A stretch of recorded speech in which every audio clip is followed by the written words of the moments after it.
I'll just start by sharing my screen with the PowerPoint here.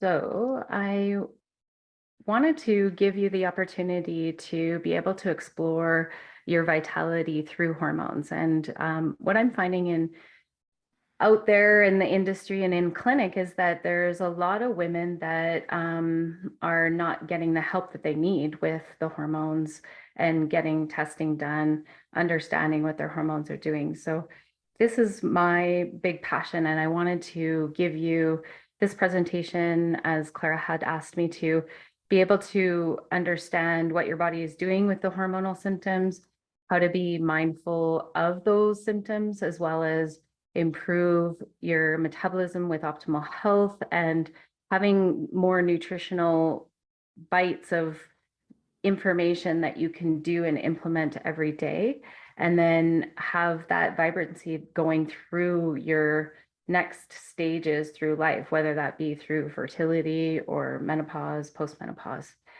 I just wanted to give a really big shout out to Clara because she's been a really important person for me in my life over the last year, as I found her workshops and her online access. It's been amazing for me, and just having the practice of meditation and practice of yoga and accessible with such beautiful teachings that she has. So I just wanted to say thank you to her and Steph, who does all of the back end and organizing for Clara herself. So, and what a beautiful display of multitasking woman and working when she's got her little one right beside her in the yoga class earlier. That's like incredible. So thank you for having this for us, Clara. One of the things that I wanted to go over was all of the symptoms that hormonal health can do for us women. And that is the fluctuations of the estrogen, the progesterone, and how it works through menstruation as well as postmenopausal. So there's a lot of suffering that happens in women's health, and the irritability, agitation, anger, insomnia, and the cramping and painful menstruation are all abnormal symptoms of your hormones. So if you're having food cravings before menstruation or hot flashes at night, all of these are symptoms in which your body is reacting to either the high amount of hormones or the low threshold of hormones as you go through the menstrual cycle. Even things like histamine response, I've been seeing a lot of where people in clinic are saying, I'm just having hive reactions, and it has to do with the inflammatory response that is happening from the hormones themselves. A lot of the times in treating women in menopause, I'm seeing the brain fog, for forgetfulness, and even migraine changes with that type of transition into the postmenopausal, perimenopausal years. So I want to go through all of these symptoms, but basically the understanding is finding what is the change that your body is telling you with these symptoms. So this is just the outside of the layers of the symptoms, and we have to get to the core and understanding of what individually your body is telling us. So I just wanted to give you an idea of who I am. I'm a naturopathic doctor. I went to school in New Westminster, BC. I have been out of school for 17 years now, and I have two children. They're 10 and 9 years old. And I work full-time in practice, and I have an online program that works with women's health and menopausal transitions. I really, really am passionate about hormonal health because I found that there was just not enough information for women as they transitioned through the levels of hormones from fertility to menopause and whatnot. So let's just review the female hormone cycle. I wanted to give you the idea of what we often are seeing in a monthly cycle. So generally a cycle is 28 days. It's not necessarily exact to 28 days for every woman. It can be up to 35 days, which is normal. Now, the biggest part of the cycle is that in week 1 and 2, the often the hormones are at their lowest, and that is because we're menstruating in the first 1 to 5, 7 days of the cycle. So as the low levels of the red line estrogen, the blue line testosterone, and the yellow line of progesterone, we're seeing a lot of the first cycle in low levels of hormones. Mid cycle on day 14, we have a higher rise of estrogen, and that releases the egg from the ovaries. And then after the ovulation, then progesterone starts to rise. And that's the yellow line in the latter part of the cycle, which is called the luteal phase, where the egg is actually out in the uterus and ready for availability to obtain pregnancy. The one thing that I want to note is that these hormones, the estrogen and progesterone, can fluctuate in numbers from 1,500 to 150 in every woman that is cycling. Below 150 is the number for blood serum, where postmenopausal women will start to sit at a longer period of time. So when they're in their 45, 50, 55, and 60, they'll see that 1,500 number of estrogen come down to 150.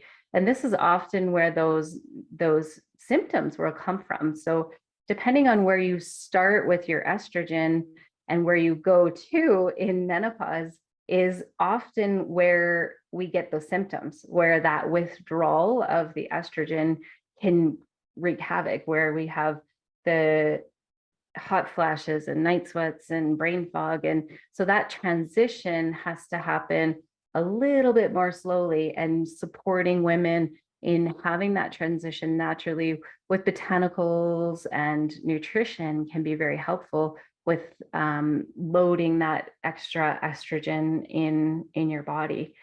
Progesterone is the hormone that I'm often seeing deficiencies in women who are trying to obtain fertility or pregnancy.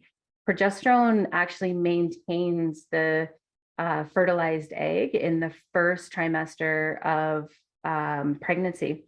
And so progesterone, because we're in a really estrogen dominant world where we have a lot of estrogen-like substances called xenoestrogens that act like estrogen in our body. We have exogenous estrogens in the oral contraceptive that can suppress progesterone production. That's how the oral contraceptive works, is makes your own body stop producing those hormones. And progesterone is one of the things that I find is missing in that fertility world. So if you're seeing a fertility specialist or you have had some information with regards to your hormones, I would really encourage you to look at the progesterone numbers that your doctor has done and allow for that number to come up from, say, 0 or 0.5 to 80, where progesterone is important to be at that level of 80. And then testosterone is where we find that the sex drive and the libido comes from. But in addition to the estrogen, where the sex drive and libido is one of the things that postmenopausal women will find in a deficiency. So testosterone doesn't often change with your postmenopausal state. It actually stays the same, but estrogen is the one that comes down, and that can make a big difference for women in their sex drive and libido. So really, I want to employ that focusing on the root of the problem is the important part, and that is about understanding what your hormones are telling us, having blood draws done to find out what those hormones are doing, and then treating that discrepancy that's happening. The hormone therapies that are out there, there's bioidentical hormones, there's synthetic hormones, and then there's oral contraceptive. What I've been seeing is that a lot of women are being put on the oral contraceptive for hormonal symptoms or having an IUD insertion. This actually is covering up the symptoms of which your body is telling you where that discrepancy or that imbalance of the hormones are. So estrogen dominance will come down if you give exogenous hormones, and that can cover up the PMS, the PMDD, that dysphoric disorder, as well as the menopausal symptoms with hot flashes and night sweats. So the big thing is that the oral contraceptive primarily is made up of lots of different estrogens, and we only have 3 primary amounts. So we have to detoxify these estrogens when we're taking them in orally. That can mess up our microbiome. So our digestive system and the good bacteria is where some of these estrogens are starting to wreak havoc with the digestive health of women. And that, again, is just not getting to the root of the issue of, say, the PMS symptoms of having bloating and gas before menstruation. You are just covering it up with that oral contraceptive. If you need it for preventing pregnancy, then stay on it and keep doing that. But the biggest thing is understanding what your body is needing and then treating accordingly. So these estrogens can actually disrupt the digestion, and the digestion has been studied recently to reveal that this phenomenon called the estrobolome. Have you guys heard of any of that before? So the estrobolome is actually a natural bacteria that activates the estrogen and metabolizes the estrogen in our system. And this is a really, really important process that we're just learning about and being able to work through the hormonal imbalances. And the estrobolome is quite important in this process. So it's a collection of gut bacteria that metabolizes the estrogen. And you can test for this in a stool sample. It's called beta glucuronidase. And it can affect your estrogen levels by metabolizing the estrogen. And your estrogen metabolites are going to affect the healthy gut bacteria. So they're really a push and a pull between the two. And it's important to have good, healthy bacteria, and that will help metabolize that estrogen or excess estrogen that might be in your system. So too much bacteria in your digestive tract is not good, and not enough bacteria is not good in the digestive tract as well. This is all part of our immune system, our ability to digest foods and assimilate them effectively without the bloating and the gas. So high estrobolome side effects can cause cramping, the painful periods, migraines, bloating, gas, all of the hormonal symptoms that we have with endometriosis, as well as polycystic ovarian syndrome. So recently, I just wanted to touch base on the digestive health and how that interacts with our hormones, where there's a rise in SIBO phenomenon. This is small intestine bacteria overgrowth. And this is an overgrowth of small intestine bacteria because it's being translocated from the large intestine into the small intestine. And what prevents that is a valve that is stuck open in a lot of people, and the bacteria goes backwards, basically, from the large intestine into the small intestine. And increase in beta glucuronidase has an effect on this SIBO phenomenon as well. So you may find that there's different people that are doing quite a few different restrictive foods over the years, where you see the low FODMAP diet, gluten-free, dairy-free, paleo, keto. Like, there's so many different diets that are out there right now. And I think that they can all have their place and time. But one of the things I want you to understand is that if you find that you're getting more and more restricted in your foods that you can eat and tolerate, this might be something that you need to look into to be able to make sure that your bacteria are balanced and that you're not overgrowing too much of the bacteria that can be problematic for you. So one of the things that I wanted to share with you today was that the excess estrogen has an effect on our body, causing the PMS symptoms, or all of those hormonal symptoms that I listed before. And there's two things that you can do every day to be able to help your body deal with the hormonal changes that are happening. So fat and fiber are the most important things that you can incorporate in your diet. Fiber and fat have been proven to balance blood sugar and also to bind and take out excess estrogens. One of the things that I also wanted to touch on today was that your body and what you intake on a day-to-day basis is going to be affected by the gut bacteria and vice versa. So sugar and alcohol can increase the amount of bad bacteria and create more of a overgrowth.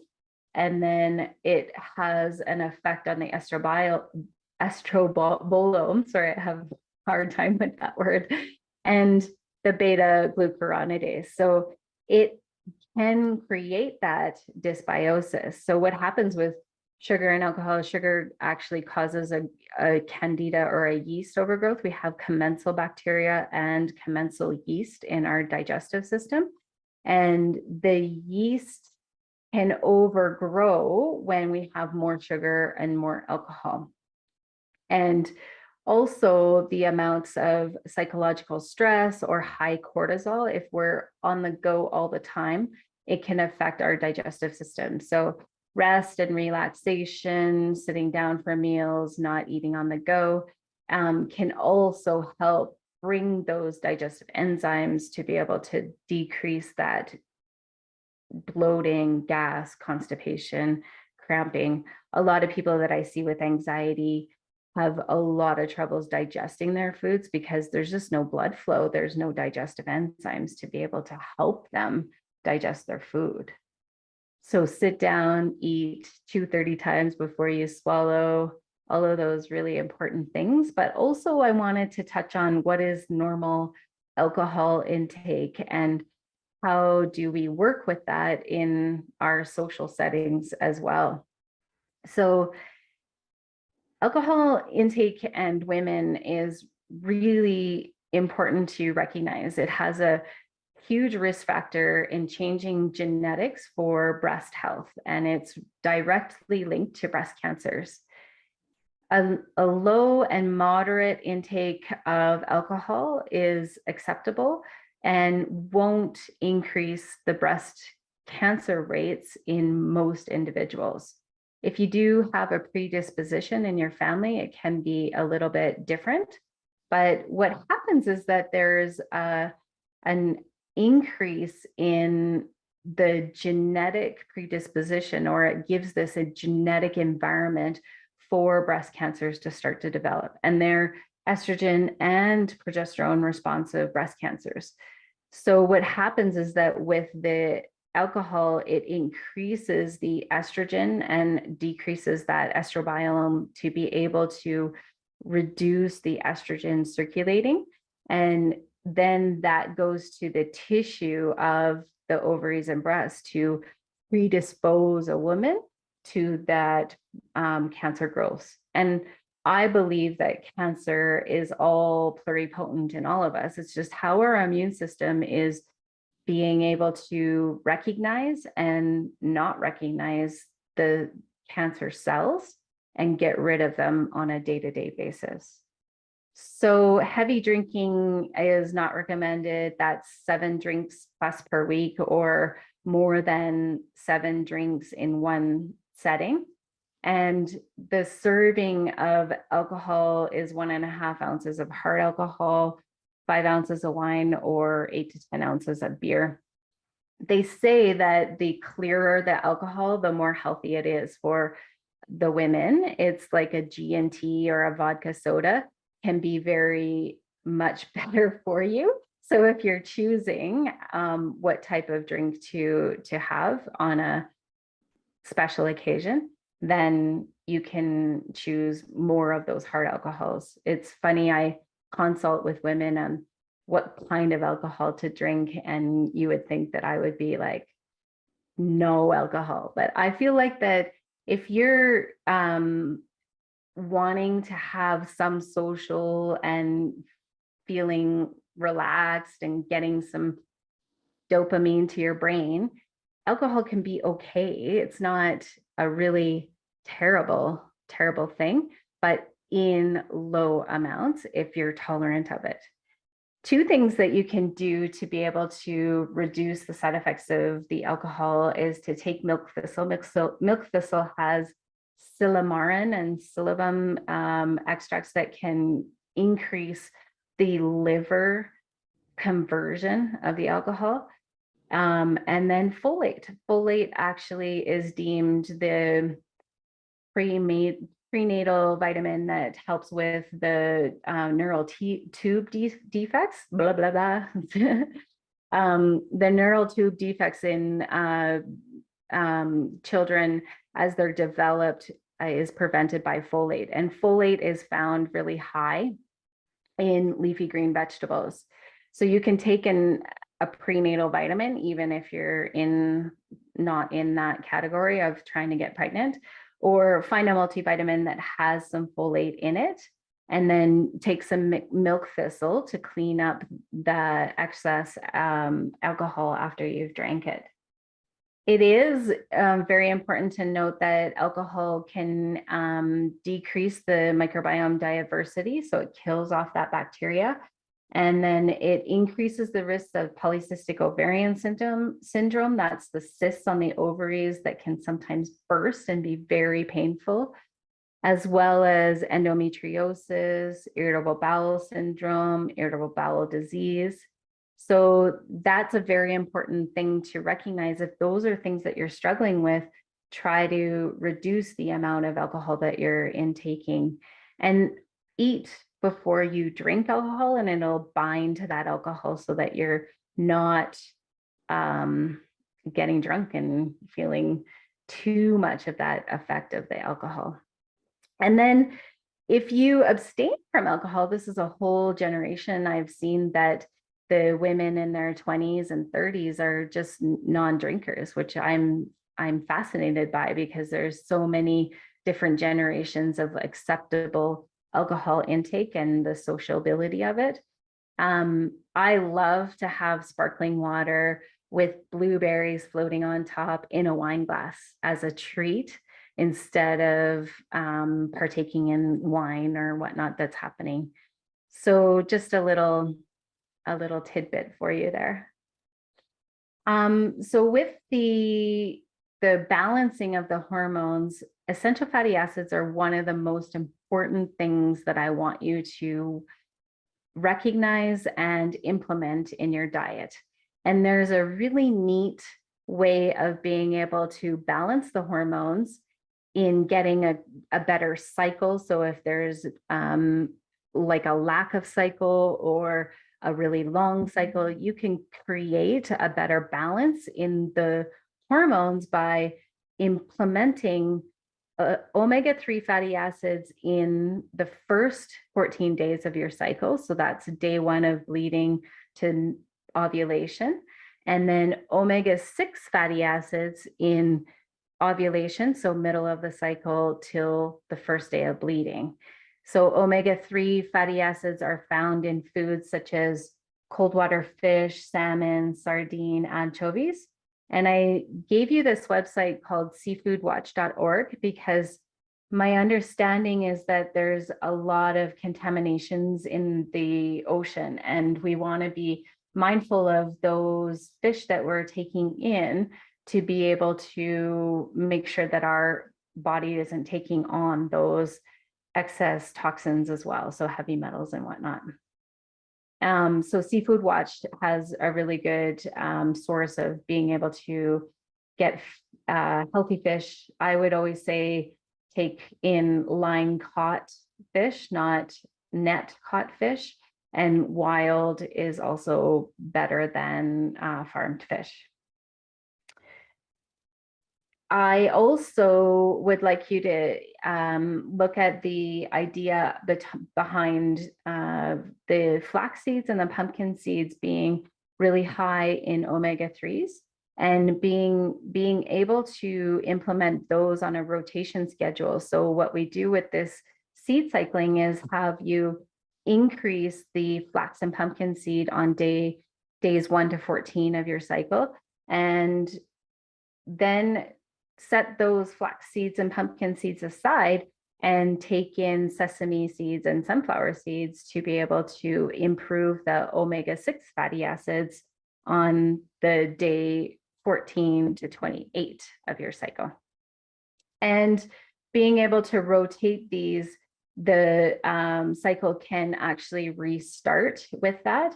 Essential fatty acids are really important in the hormone cascade. So the cholesterol and fat get made into progesterone and then estrogen and testosterone on a downward metabolite. So the seed cycling and the snacks that you can make, I have a recipe on my website, drmani.ca, seed cycling energy balls recipe. And you can make those energy balls with the sunflower seeds and sesame seeds and take them out of the freezer and eat them through day 14 to 28 of your cycle, and then have the flax seeds and the pumpkin seeds and eating those as little snack balls from day 1 to 14 of your cycle. I really love this picture because it shows the moon cycle, and the ovulation often is supposed to be during the full moon. And there's a lot of really neat research out there about the recalibration of getting our cycle to go with the moon cycle. It's really an old folklore and has been, you know, the rest time of the woman when they're menstruating during the darkest phase of the moon. So I just wanted to touch on excess estrogens that can happen in your body, and the endocrine system can get disrupted by unhealthy estrogens that you take in via food or products of hair and face. And there is phthalates and parabens in a lot of the skincare products that are out there now. This website called skindeep.ca has a rating scale, so you can look up your products that you're using and see, is there any tendency for toxicity. So it'll scale it from like a, I think it's a scale from 1 to 10, a green being good and red being bad. And not all products are on there, but it is a really good source to find good, healthy products. As well as cleaners are very important to make sure that you're using natural agents, especially for our environment, but as well as for our body and our family members.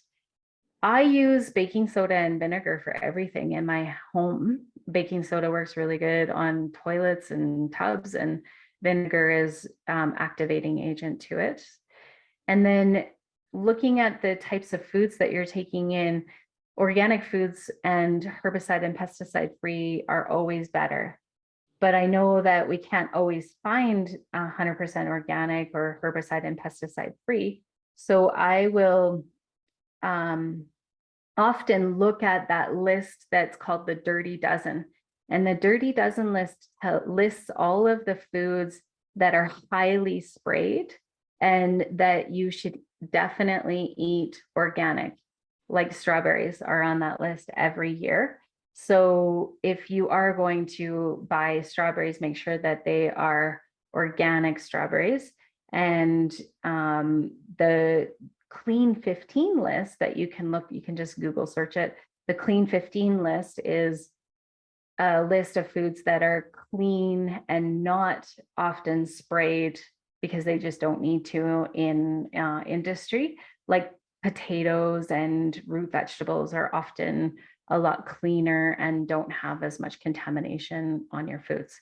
And these all are directly reflected of to be endocrine disrupting. So that means it interrupts your hormone natural binding and symptoms. So a lot of the symptoms can be associated with these endocrine disruptors themselves.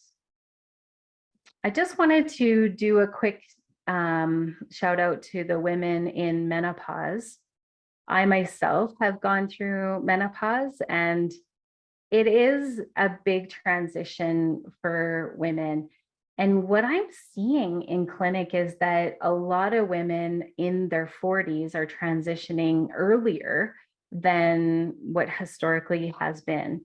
My feeling on that is that women are working full time, raising children, being more busy than they'd ever have in life. And so women in perimenopause may see changes in their cycle that will happen where there is intermittent bleeding or a stoppage of bleeding and a starting. And these ovaries have some hormones left, and it can be quite hard for women to understand what is happening. But basically, your hormones are getting lower and lower. And as those hormones get lower, your adrenal glands are going to need to take over some of that production of estrogen and progesterone.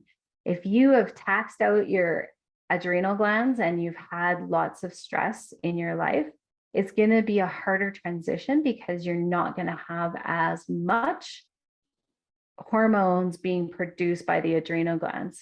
So the idea behind postmenopausal women is not that they have no hormones. You still have hormones, but they're in a very low level comparatively to when you're cycling. So the biggest thing I want to help you with today is being able to understand that evaluating your individual needs is very important. No two women have the same hormone profile. I've seen hundreds and hundreds of women's hormone testing, and I've never seen the same profile twice. It just is so individual. And the comprehensive functional testing can be done through blood or through urine. These are the two very good ways of being able to look at your hormones. So you can go to your medical doctor, ask for estrogen and progesterone, testosterone testing, and then understand what is the range in which your body will be able to adjust to the hormones and being able to know how to treat it. So when you are looking at a hormone profile and there's way too much estrogen and not enough progesterone, you can do an estrogen detox and you know exactly what you need to do. And estrogen can be detoxified by agents such as cauliflower extract, broccoli extract, calcium D-glucarate, as well as progesterone can be built up with herbs like cheese tree, Vitex agnus, and the healthy fats. So don't forget that the healthy fats in your diet are very important in being able to produce those hormones. So the biggest thing is being understanding of what your profile is, and then treating according to that profile itself. So just a quick recap. What we understand about our bodies is really important to get to the root of the problem, to use fats and fiber to be able to improve your hormone balancing and to get tested with your hormones to find out what the imbalances are and then treat accordingly. I wanted to give you a sample ideal dietary implementation for nutrition with women's health. And I think there's two things that are really important here. Being able to understand how much fiber and fat you're taking in on a daily basis. So being really conscious of your fiber, as in flax and chia and raw veggies that you're taking in. Implementing more fats, nuts, and seeds if you're able to eat them, avocados and coconut oil. I wanted to tell you a little bit about butyric acid. Butyric acid is an extract of butter that is really good for the large intestine. It's a very essential extract to be able to decrease the inflammatory response of the large intestine. And you can get it in supplements, butyric acid, but it smells terrible. So just eating butter, like a grass-fed butter, would be just a teaspoon a day would be perfect. And then prebiotic foods such as sauerkraut, kimchi, lacto-fermented pickles, artichokes, those are all very important in being able to make sure that your digestive system has a great digestibility and good bacteria in general. Eating veggies and fruits in a rainbow of colors, eating raw and cooked veggies, and diversity and rotation of your diet is very important. I find that women are very restricted in their foods and sometimes habitual. So grabbing something at the grocery store that is different, that you've never actually eaten before, and trying new stuff is very important. We are quite a habitual in human nature. So it's important to kind of get outside of that box of what you generally eat. And of course, reducing packaged and processed foods.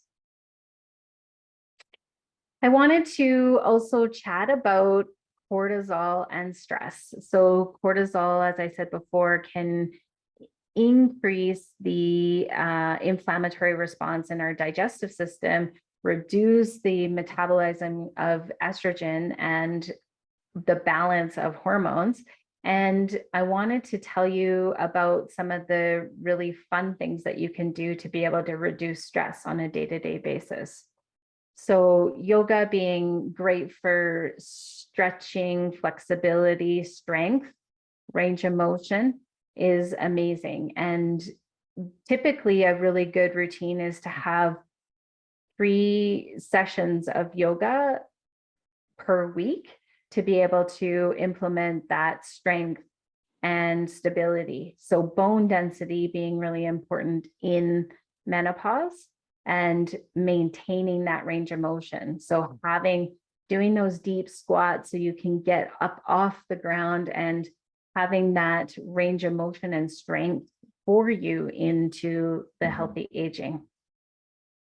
Meditation, I've really fallen in love with meditation over the last year. And Clara does amazing meditation classes. You just go to the app and search meditation. She's probably got 30 of them. And I have probably done every one of those and rotated through them. And yeah, so I'm really, really fascinated by the way that you can really get into it. And it is tough for people because every day in clinic, people are like, oh, I just can't do meditation because I can't turn my brain off. And I'm also the same way, but I find that you don't have to turn your brain off. It's really just about allowing for that space and time. So I really encourage you to go to the meditation list that Clara has in her app and go through them. They're really neat. I really like the There's these poem ones as well that she's doing. It's really fascinating. I'm I'm amazed by it. And then the other one that I really love to do before bed is binaural beats. Binaural beats.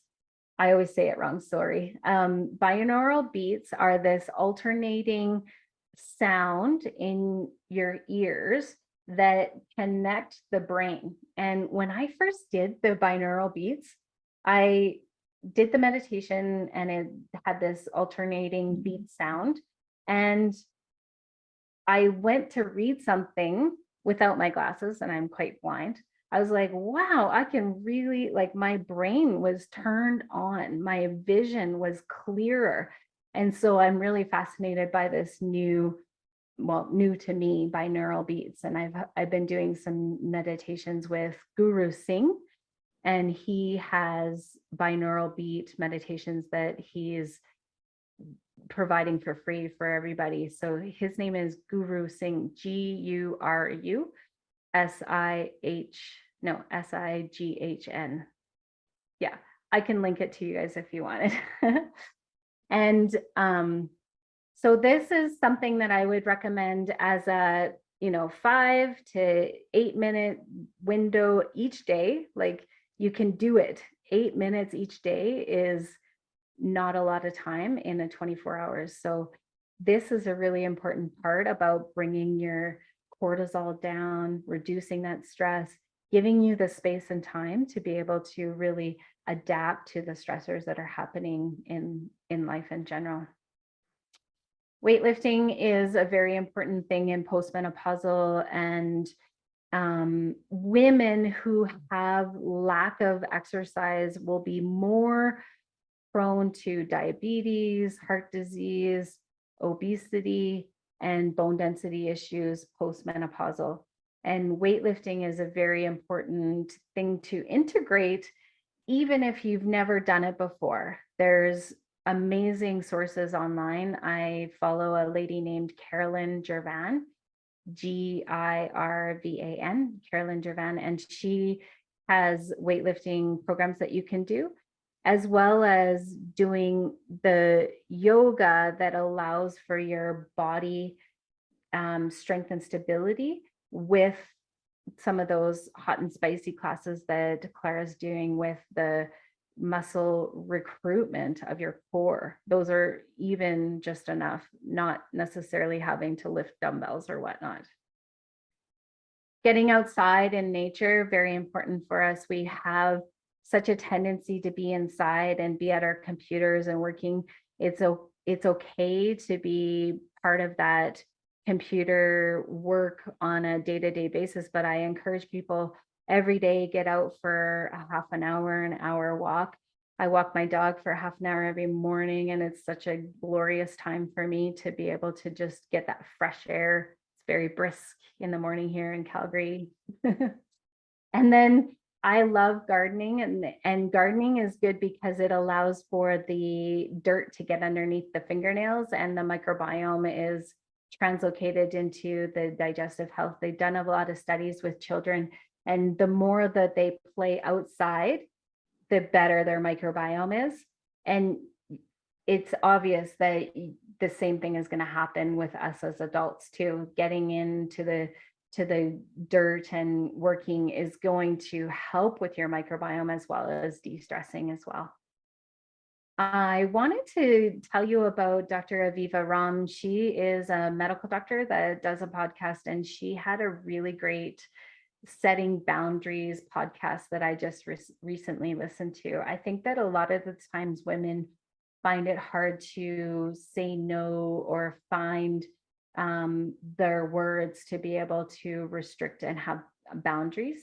And I think it's very important and healthy to be able to say, these are the things that are my priority, and these are the things that are not my priority, and not being sorry or feeling guilty about those prioritizations. So really being selfless and selfish in those boundaries, and just knowing that you are honoring yourself in all of the path of life in general. All of these things on a day-to-day, week-to-week basis will help reduce the stress and the cortisol, which is produced in those adrenal glands, will help you be able to live in a less inflammatory state in your body. So as I had said earlier today, I just wanted to give you as much information as possible to have a healthy, happy menstrual cycle or menopause. And I really love to help anybody and anyone that's willing to listen to me.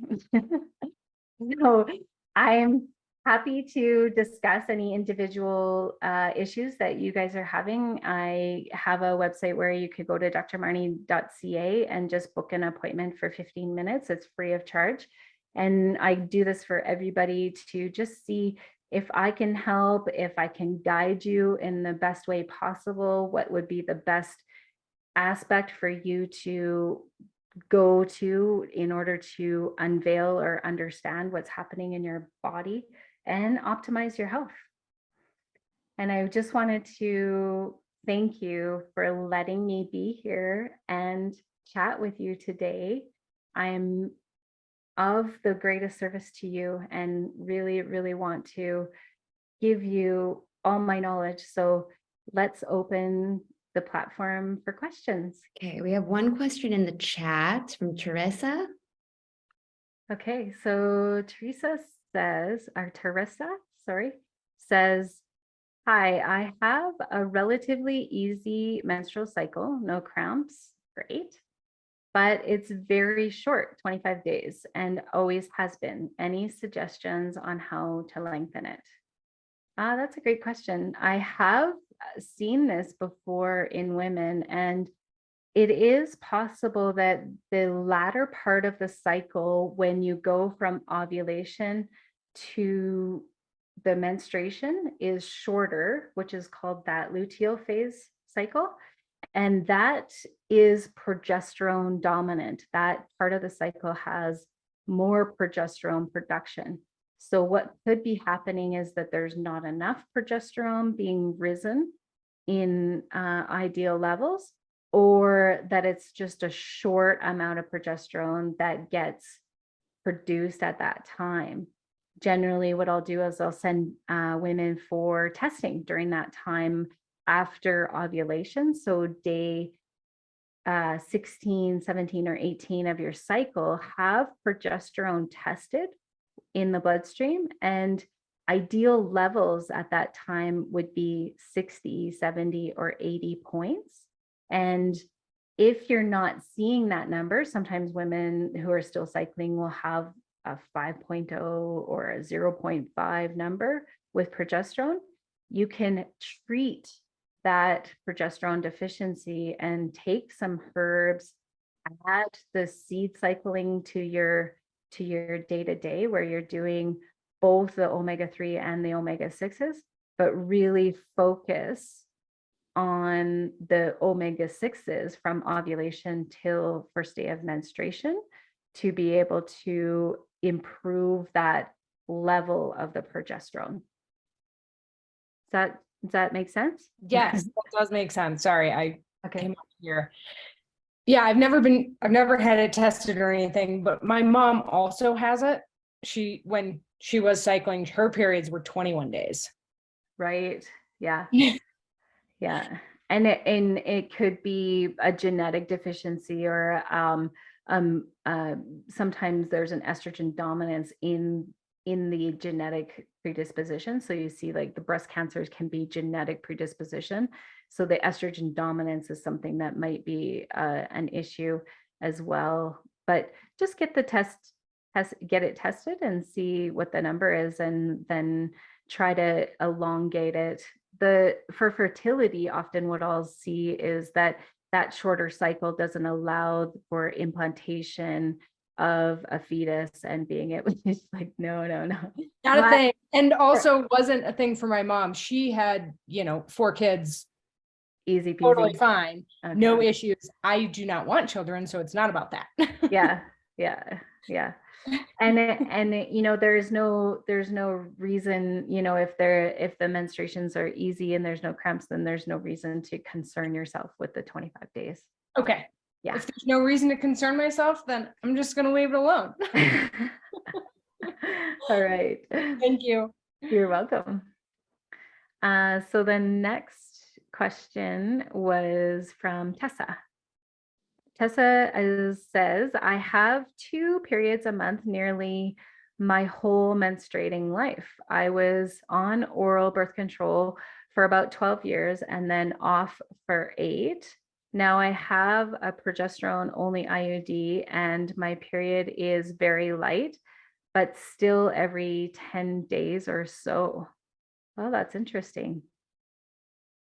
So the light menstruation with an IUD might have to do with the natural progesterone production in your own body. And the one concern that I would be thinking about with you is, how do you maintain your iron levels with having such frequent menstruation? That's one issue that I've often seen.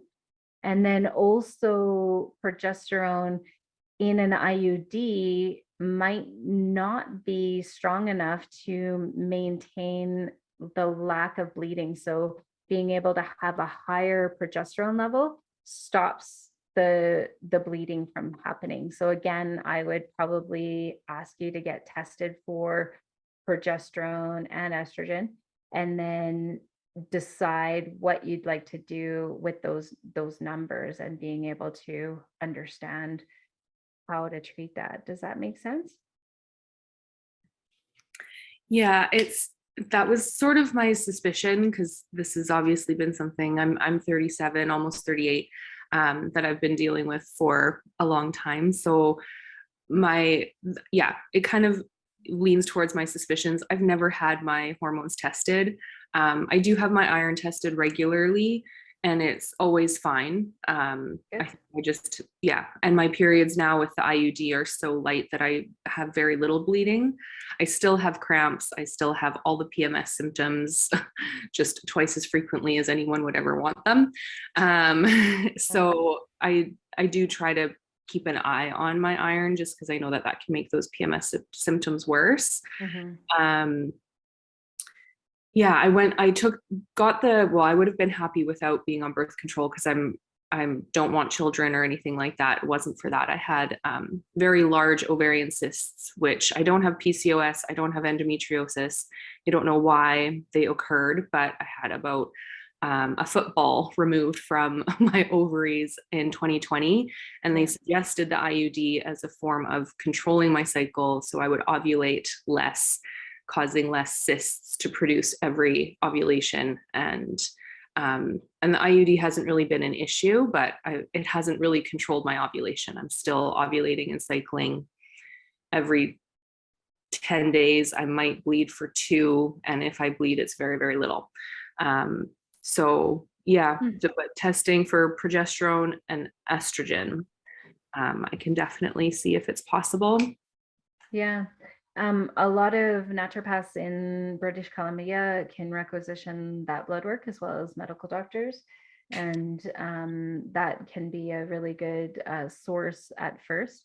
I would challenge you a little bit about the cysts on the ovaries and looking at maybe testosterone not being a high level, but when you see cysts on ovaries, there's a blood sugar discrepancy, like an up and down of blood sugars. And fat and fiber is a really important thing in diet. So improving that, the seed cycling, the fish, being able to make sure you have lots of raw, if you can tolerate it, like the leafy greens and raw veggies, to reduce that blood sugar response. Okay. And I bet you can regulate all of that without the Mirena or the IUD. Yeah. Okay. Thank you. You're welcome. Let's see, where am I? Lotus. I love that name. Lotus says, thank you so much. You're welcome. What do you think about bioidentical and body identical HRT? Is there ever good reasons to take either of these? Or can you balance innate menopause hormones with only diet and healthy lifestyle? It really depends, Lotus, on the symptoms and how well your adrenal glands are adapting to your transition in menopause. So if you are having symptoms that are really unable to tolerate, like hot flashes that are causing insomnia, and the insomnia is perpetuating and bleeding into your life and not being able to cope, then yeah, it can be a good idea to look at the bioidentical hormone therapies. And bioidenticals are actually made from plant extracts. So generally wild yam makes the bioidentical hormone of the estrogen, and it's important to understand where you're what you're taking. And there's different avenues in which bioidentical hormones can be taken. So a lot of them can be creams where you just put them on the thinner type of skin, as well as oral. So oral progesterone is actually one of the safest hormones that you can take, because progesterone is pluripotent. It's at the top of the tree. So cholesterol goes into progesterone, and then progesterone can go into cortisol, estrogen, and testosterone. And those hormones can be able to direct, your body can direct taking that progesterone and putting it into wherever your body needs it most. So it really depends on the symptoms and whether you'll be able to control them. Generally in clinic, I'll tell women, let's try diet, lifestyle. So no sugar, no alcohol, support with the fat and the fiber, and some botanical medicine. So some Vitex or Chaste Tree to improve hot flashes or night sweats or whatever is happening in your body, and give it 6 to 8 weeks. And then if it's so severe that we can't control it, then let's consider the bioidentical hormone therapies. And those hormone therapies should be tested regularly so that you don't get too high in the numbers, as well as tapered after 3 to 5 years. So the longevity of using those hormones has not been studied, and we need to use them to minimize the side effects of menopause, and then transition off of them naturally. That's really interesting. Yeah, thank you.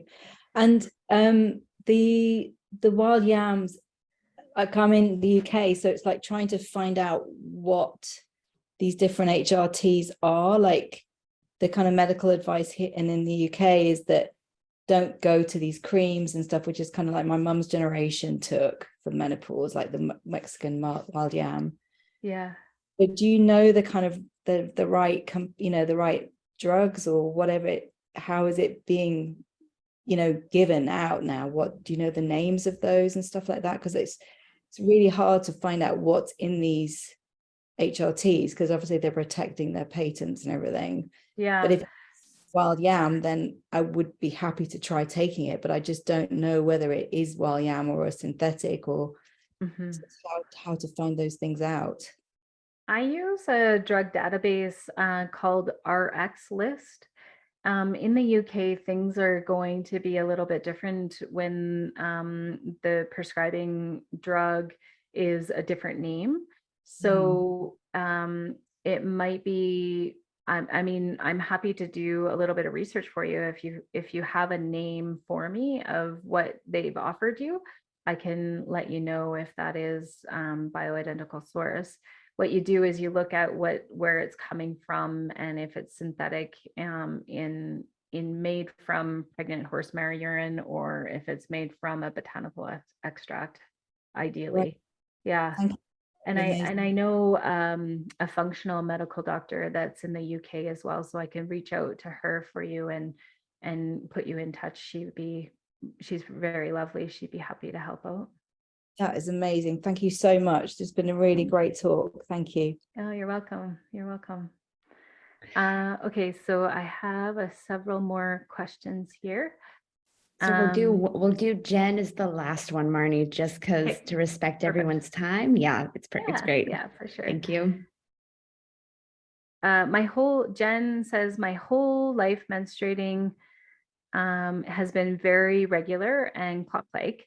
This month, I had 2 days of substantial flow, enough to use a Diva cup. At the 15th day of my cycle, I'm 44.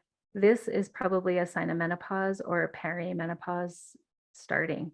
Is this? Yeah, this is a sign of menopause or perimenopause starting. Yeah. Okay. Yeah. And that might happen again. It might not happen again for another year. So at 44, we do start to see these changes. If you're getting it too frequently, like every 2 weeks, then you might want to employ some of the dietary suggestions. You could look at getting some testing done now so that you have a benchmark in which you know that your hormones are at. And then several years down the road, you can do a comparison of the labs as well. Okay, wonderful. Yeah, Thank you. good. You're welcome. Well, thanks, everybody. So happy to be here. And I hope you had a good information session and everybody was able to get their yoga out as well beforehand.